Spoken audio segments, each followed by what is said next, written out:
everybody, and welcome to the Dread Zone. Today, I'm going to give you guys a quick rundown, I guess a review of sorts, on the newly released Metroid game, Samus Returns. Just going to give my thoughts on it real quick, and honestly, like, what I think of it. So I never actually got to play the original Metroid 2 on the GBA, but I did play that fan game that got shut down by Nintendo, AMR2. Ooh, that was an amazing game. You're gonna be seeing me make a lot of comparisons between the fan-made one, which is free, and the one from Nintendo, which retails for $40, which I think is a fair comparison in my opinion. So let's get into it, shall we? So firstly, I'm gonna start off with the story, which continues right after the original Metroid, and just involves Samus having to go to a new planet, SR-388, I think that's what it's called, and having to eliminate 40 Metroids because the Galactic Federation, gave her orders to go destroy them. And on her journey, she encounters many new and old enemies. And I must say, I'm a bit disappointed in terms of the enemy variety, because I could at least say there's about maybe 10 different enemies in the whole game, which sounds like a lot, but I don't know, I was expecting a lot more in my opinion, because many of the enemies, they just have like elemental varieties, like these one enemies that cling to the wall. Like there's one that just charges you, but in another area it's the exact same enemy, but instead of charging you, he just electrifies the entire floor. And I feel like that's a bit of a problem, especially since, you're exploring an entire planet with all these different areas and locations, and you're running into the same enemy like over and over. I don't know, maybe it's just me, but I don't know, I feel like that's an issue, at least for me. And I guess next we'll move to gameplay. For gameplay, it's pretty solid. I like the new addition of the being able to have a little laser pointer that would show you where your bullets are actually gonna end up. It really improves the accuracy, in my opinion. Also, the melee move is an interesting addition, I gotta say, because they kind of force you to use it in the beginning, because enemies take so many bullets to actually take down. But later on in the game, once you get powerful enough, you kind of don't really have to use it unless you want to, get Aeon energy. But aside from that, it's pretty optional, once you get strong enough, at least. But aside from those two things, everything else is pretty standard run-of-the-mill Metroid stuff, running and gunning, finding destroyable walls, collecting hidden items. All still familiar, but it's like the old saying, if it ain't broke, don't fix it. Oh yeah, almost forgot to mention the new Aeon abilities, which when I first saw them and heard about them, I thought they were going to make the game really easy, that they're going to water down the combat, but no, they actually balanced them pretty well. They don't feel overpowered at all.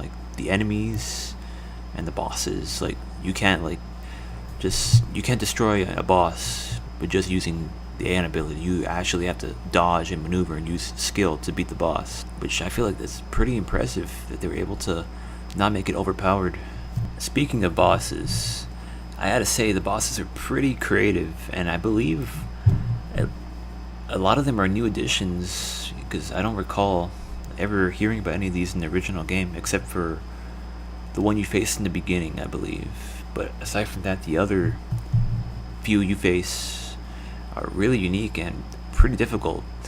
You'll get destroyed if you get hit a few times. Well, yeah, I don't want to spoil anything, but the final boss is absolutely amazing. I know for sure that was not in the original game, but wow, that was an absolutely amazing fight.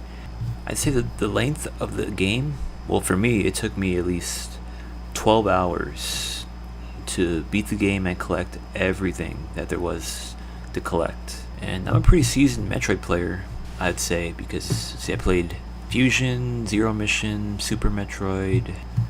So yeah, but then again, I'm not the best at those, so I bet the average gamer would probably beat this game around maybe 8, possibly 9 hours.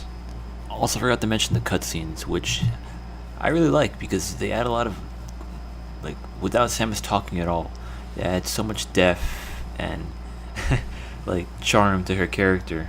That's the thing about Samus. She doesn't have to talk to prove a point or to, you know, like show how she feels in the situation. Kind of going a bit all over the place with this review, but I have to mention the graphics, which are a first for a handheld Metroid game. 3D polygons, and it looks pretty good. But a lot of me would have wished that they would have stuck with, the pixelated graphics from the Super Nintendo, and just done so much with them with the new tech nowadays. Like, I'm just imagining, like, wow, that could have been so cool. But it's fine.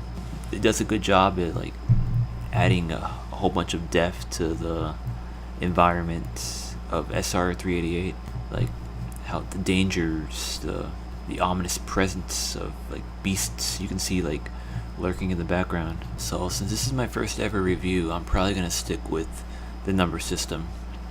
And for Metroid Samus Returns, I'm gonna have to give it an 8.5 out of 10. Because honestly, the game does so much right. The combat, the environmental the visuals in general, really good. My only complaints are the enemy variety lacking, and that's probably about it. Because everything else is pretty sound in terms of functionality and just fun. Maybe not so much because there's these red spikes that prevent you from, scaling things with the spider ball ability, which kind of sucks when you want to, just explore. But aside from that, everything's good. Now, would I say this is better than AMR2? No, actually, no. I think AMR2 is a much better game. The enemy variety, the music, the visuals, like just the amount of love put into that game. Not to mention, it was only made by one guy compared to a whole team of people. But don't think of this comparison as me bashing Samus Returns for the 3DS. It's like me comparing Ocarina of Time to Majora's Mask. They're both masterpieces, but they have their own quirks that separate them and make them their own unique experience. With that being said, I highly recommend AMR2. I mean, Metroid Samus Returns for the 3DS. Whether you're a Metroid fan or new to the series, it'll make a great addition to your library, and it'll be the best $40 you've ever spent, in my opinion. And this game does well and surpasses Nintendo's expectations, or at least meets them. I think I know what we can expect for the next 2D Metroid game, because once you collect 100%, you get a little teaser for what's to come. And I gotta say, it's pretty surprising. It's pretty exciting thinking about the possibility of this becoming a reality. So please, if you are a fan, Samus needs us right now. So please purchase this game and support Metroid. Oh yeah, this is a small disclaimer.